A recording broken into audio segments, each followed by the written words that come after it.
शिवमच्या घरचे आणि अवनीचे आई-बाबा तत्काळ हॉस्पिटलमध्ये पोहोचले.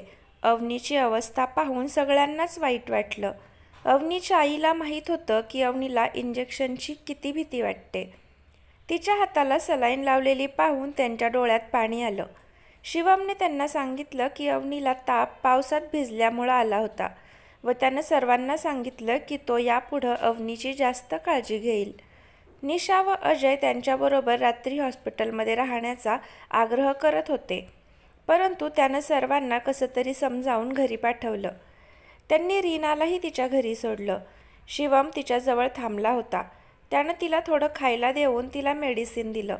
नंतर तिला झोपी घालून तो रात्रभर तिचा हात हातात घेऊन बसला होता व तसाच तिथे झोपी गेला. इकडे घरी कोणीच जेवण गोड लागलं नाही.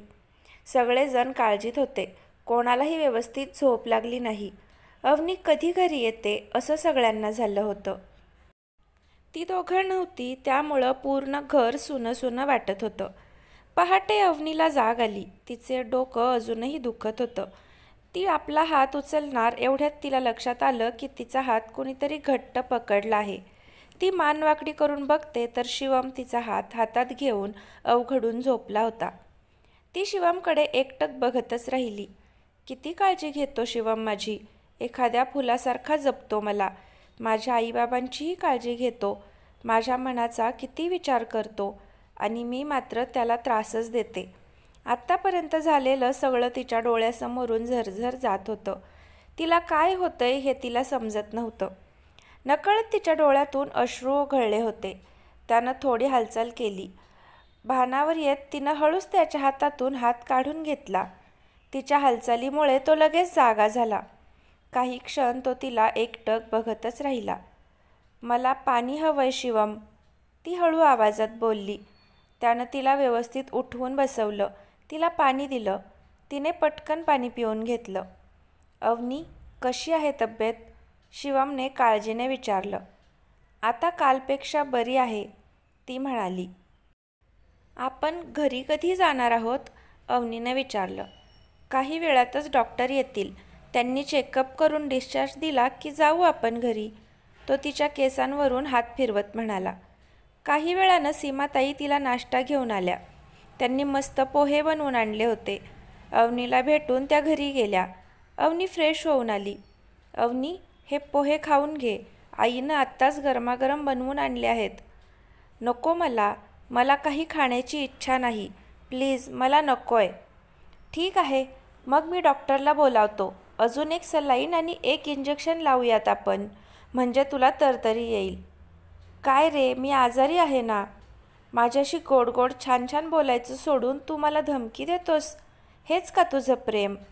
तिनं लटक्या रागातच विचारलं. मग काय करू? ओहो, तुझी इच्छा आहे की मी तुला जवळ घेऊन भरवावं, हो ना, तो तिला जवळ ओढत म्हणाला.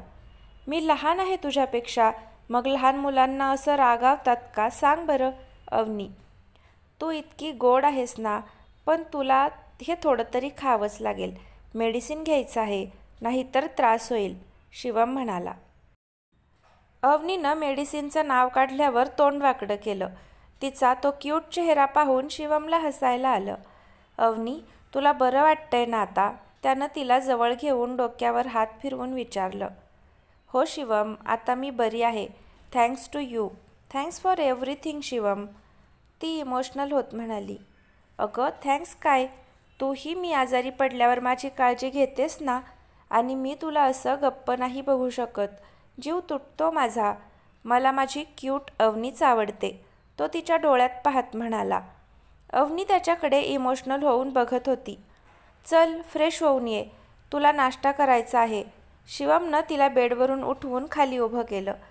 ती हसत खाली पाय ठेवतच होती. अचानक खाली झुरळ बघून जवळच्या खुर्चीवर उभी राहिली आणि किंचाळायला लागली. शिवमने दचकून तिच्याकडे पाहिलं. काय झालं? ते झुरळ आहे. शिवमने खाली बघितलं. खाली एक झुरळ फिरत होतं. ते बघून तो हसायला लागला.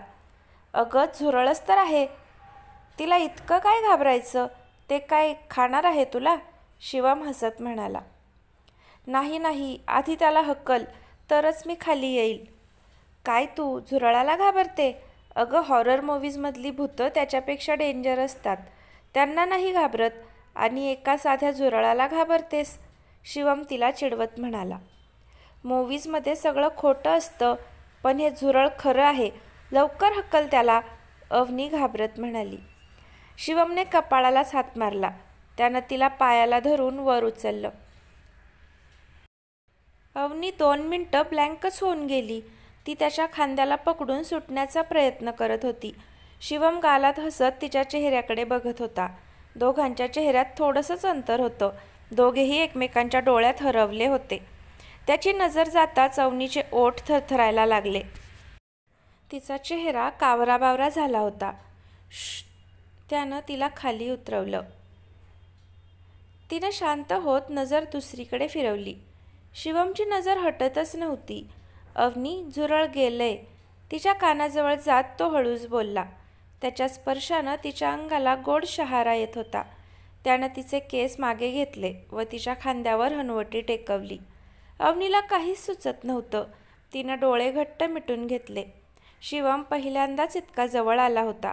त्याच्या उबदार स्पर्शानं ती मोहरून गेली. हृदय जोराजोरात धडधडत होतं. तो तिच्या चेहऱ्याकडे एकटक बघत हसतच मागे सरकला. ती लाजून पटकन फ्रेश व्हायला निघून गेली. फ्रेश होऊन बाहेर आल्यावर शिवमनं तिला पोहे स्वतःच्या हातानं भरवले. तिला मेडिसिन दिलं. ते तिनं वाकडं तोंड करत घेतलं. अचानक शिवमनं तिच्या डोळ्यासमोर एक चॉकलेट धरलं. चॉकलेट बघून अवनीला खूप आनंद झाला. थँक्स, ती म्हणाली. तुझीच तर आयडिया आहे, मी तुझ्यावरच वापरली, तो हसत म्हणाला. इतक्यात डॉक्टर आले.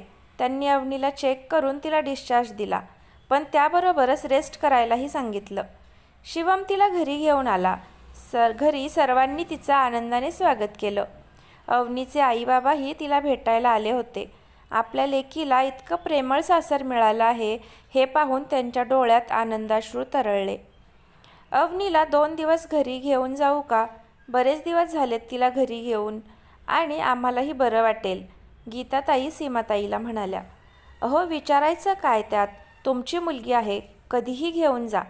पण आम्हालाही अवनीची फार सवय झाली आहे. तुमची मुलगी आहेच तितकी गुणी. 2 दिवसांनी शिवम तिला घ्यायला येईल, सीमाताई म्हणाल्या. अवनीनं शिवमकडे पाहिलं. अवनी माहेरी जातीये म्हटल्यावर शिवमचा चेहरा उतरला होता. शिवम, तुझी तर काही हरकत नाही ना? मोहनराव शिवमकडे पाहत म्हणाले. नाही नाही बाबा, माझी काही हरकत नाही. अवनीलाही जरा बरं वाटेल, तो हसण्याचा प्रयत्न करत मोहनरावांना म्हणाला. आता कुठे त्याचं आणि अवनीचं नातं बहरायला लागलं होतं. अवनीपासून 2 दिवस दूर राहण्याच्या कल्पनेनंच तो उदास झाला होता. अवनीच्या ते लक्षात आलं, पण ती काही बोलली नाही. घरी जायचं म्हटल्यावर तिला आनंदही झाला होता, पण का कुणास ठाऊक शिवमकडं पाहिल्यावर तीही थोडी उदास झाली. अवनीचं बरंचसं सामान तिच्या माहेरीही असल्यामुळं ती काहीही न घेता निघाली. शिवमने सर्वांसमोर तर तो खुश असल्याचं नाटक केलं, मात्र तो मनातून खूप उदास होता. अवनीनं मोठ्यांचे आशीर्वाद घेतले. अजय निशाला बाय करून जाण्यापूर्वी तिनं शिवमकडे पाहिलं. त्याचे डोळे उदास पाहून तिला कसंसच झालं. ती पटकन गाडीत जाऊन बसली. तिच्या डोळ्यांच्या कडा का पाणावल्या होत्या ते तिलाच नाही समजलं. अवनी गेल्यानंतर शिवम त्याच्या रूममध्ये गेला. जेव्हा अवनी नवीन नवीन त्या रूममध्ये राहायला आली होती तेव्हा त्याला ते अजिबात आवडलं नव्हतं. त्याला ती रूम तिच्याबरोबर शेअर करायची नव्हती. पण आज अवनी तिथं नसल्यानं ती रूम त्याला खायला उठत होती. अवनी खरं तर 2च दिवसांसाठी गेली होती. आता हे 2 दिवस कधी जातात व तो कधी अवनीला आणायला जातो असं त्याला झालं होतं. तिचं बोलणं, तिचं हसणं, तिचा क्यूट चेहरा, इतकंच काय तिचं भांडणंही तो मिस करत होता. इकडे अवनी घरी पोहोचली. घरी येऊन प्रत्येक मुलीला आनंदच होतो, पण काही वेळातच अवनीला शिवमची आठवण यायला लागली. इतके दिवस ती शिवमपासून दूर जाण्याची कारणं शोधत होती, पण आज तिला ते सहन होत नव्हतं. तिचं मन वारंवार शिवमच्या आठवणीत हरवून जात होतं. आईबाबांबरोबर काही वेळ गप्पा मारल्यानंतर ती झोपायला गेली. ती रात्र शिवम आणि अवनी दोघांचीही एकमेकांची स्वप्न पाहण्यात घालवली. दुसऱ्या दिवशी शिवम सकाळी उठला. बेडच्या दुसऱ्या बाजूला पाहिलं. अवनी तिथे झोपलेली होती. आपला हात डोक्याखाली ठेवून त्याच्याकडे पाहून हसत होती. काय माझ्याशिवाय करमत नाही ना? तिनं हसतच विचारलं. अवनी, शिवम हळुवारपणे म्हणाला व तिच्या चेहऱ्याला स्पर्श करण्यासाठी हात पुढे केला, पण ती अचानक गायब झाली. गडबडून शिवम उठून बसला. इतक्यात अवनी त्याला बाल्कनीत दिसली. ती तिचे ओले केस टॉवेलने पुसत होती. तिनं वळून त्याच्याकडे पाहिलं व खूप गोड हसली. शिवम न राहून तिच्याजवळ गेला, पण ती लगेच गायब झाली. तो आता दिवसाढवळ्या तिची स्वप्न पाहत होता. त्यानं स्वतःच्याच डोक्यात टपली मारली. अवनी, वेळ लावणार तू मला? तो गालातच हसत म्हणाला. आपलं आवरून तो लवकरच ऑफिसला निघून गेला. इकडे अवनीच्या मैत्रिणी तिला भेटायला आल्या होत्या. अवनी त्यांच्याशी गप्पा मारत होती, पण तिच्या बोलण्यात सारखा शिवमच येत होता आणि त्याचं नाव येताच तिचा चेहरा लाजेनं लाल होत होता. त्यामुळे तिच्या मैत्रिणीही तिला शिवमच्या नावानं चिडवत होत्या. तिला काय होत होतं हे तिलाही समजत नव्हतं. राहून राहून सारखा त्याचाच विचार तिच्या डोक्यात येत होता. हा दिवस कधी जातोय आणि कधी शिवम तिला घ्यायला येतोय असं तिला झालं होतं. ती त्याच्या प्रेमात पडली आहे ही गोष्ट तिला समजतच नव्हती. का ती शिवमच्या आठवणीनं इतकी बेचैन झाली आहे तिला कळत नव्हतं. तिला शिवमची सवय झाली आहे, त्यामुळे तिला तसं वाटत आहे असं तिनं स्वतःला समजावून सांगितलं. अवनी आणि शिवमचं नातं हळूहळू आकार घेतंय हे पाहून गीताताईंना खूप आनंद झाला. आपली मुलगी अशीच नेहमी आनंदात राहावी अशी मनोमन प्रार्थना त्यांनी देवाकडे केली. राशीबद्दल त्यांना अजूनही काही पत्ता लागला नव्हता. फक्त राशी अधूनमधून लोकल कॉलने फोन करून त्यांना तिची खुशाली कळवत होती, पण ती कुठे आहे हे मात्र सांगत नव्हती. त्यामुळं ती जिथे कुठे आहे ती सुरक्षित व आनंदी आहे यातच गीताताईंनी समाधान मांडलं होतं. अवनीलाही ती सुरक्षित आहे हे ऐकून आनंद झाला. मोहनराव मात्र राशीचं नावही घेत नव्हते, त्यामुळं अवनीनेही त्यांच्यासमोर राशीचा विषय काढला नाही. त्या रात्रीही ती शिवमचा विचार करत करत झोपली. शेवटी तिसरा दिवस उजाडला. आज संध्याकाळी शिवम अवनीला घ्यायला येणार होता. अवनी सकाळपासूनच खूप आनंदात होती. तिनं स्वतःच्या हातानं शिवमसाठी त्याच्या आवडीचे पदार्थ बनवले होते. शिवमही कधी संध्याकाळ होते याची वाट पाहत होता. आपल्या लेकाचं आयुष्य पुन्हा फुलतंय हे पाहून सीमाताई खुश होत्या. अवनी आणि शिवममध्ये सगळं काही ठीक होतंय हे पाहून त्यांनी मनोमन देवाचे आभार मानले. अवनीला आता पूर्ण बरं वाटत होतं. अजून एक महत्त्वाचं कारण म्हणजे 2 दिवसांनी तिचा वाढदिवस होता आणि तो ती शिवमसोबत तिच्या सासरी साजरा करणार होती. ती खूप आतुरतेनं शिवमची वाट पाहत होती आणि अखेर तो आला. निळी जीन्स आणि व्हाईट टी शर्टमध्ये खूप हँडसम दिसत होता. ती काही क्षण त्याच्याकडे पाहतच राहिली. त्याला बघूनच तिच्या हृदयाची धडधड वाढली होती. तिनं स्वतःला सावरलं. इकडे शिवमही तिला 2 दिवसानंतर अवनीला पाहिल्यावर खूप खुश झाला. ते 2 दिवस त्याला 2 वर्षांसारखे वाटले होते. पिस्ता कलरच्या सुंदर अनारकली ड्रेसमध्ये ती एखाद्या परीसारखी दिसत होती. त्याला तिच्यावरून नजर हटवणं कठीण झालं होतं. स्वतःला सावरत त्याने सीमाताई व मोहनरावांचा आशीर्वाद घेतला. शिवमची हीच सवय अवनीला सगळ्यात जास्त आवडत होती. तो तिच्या आईबाबांना आपल्या आईबाबांप्रमाणे आदर व मान देत होता. त्यामुळं अवनीच्या मनातही त्यांच्याबद्दल रिस्पेक्ट वाढली होती. अवनीनं बनवलेलं व्यंजन खाताना तो तिची न थकता स्तुती करत होता. निघण्याची वेळ झाली. अवनीनं आईबाबांचे आशीर्वाद घेतले व ती शिवमबरोबर गाडीत बसली. तिचा चेहरा आनंदाने चमकत होता. आईबाबांना बाय करून शिवमने गाडी सुरू केली. आज ते दोघेही खूप आनंदात होते.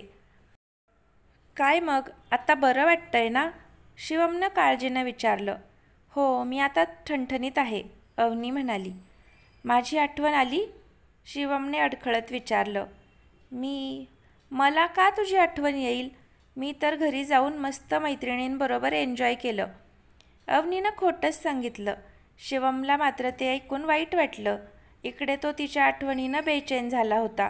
तिला मात्र त्याच्या असण्या नसण्यानं काहीच फरक पडत नाही. तो दुखावला गेला होता, पण त्याने तसं दाखवलं नाही. मला मात्र तुझी खूप आठवण येत होती.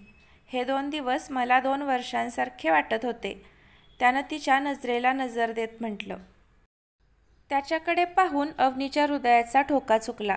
कारण त्याच्या डोळ्यात ती दुखावल्याची भावना स्पष्ट दिसत होती. तिला स्वतःचाच राग आला. तिला ओरडून सांगावंसं वाटत होतं की तीही त्याच्याशिवाय नाही राहू शकत, पण ती अजूनही पूर्णपणे हे मानायला तयार नव्हती की ती त्याच्या प्रेमात पडली आहे. त्यामुळे नकळत ती त्याला दुखावत होती. पुढील भागात शिवम अवनीला बर्थडे विश करायला विसरला.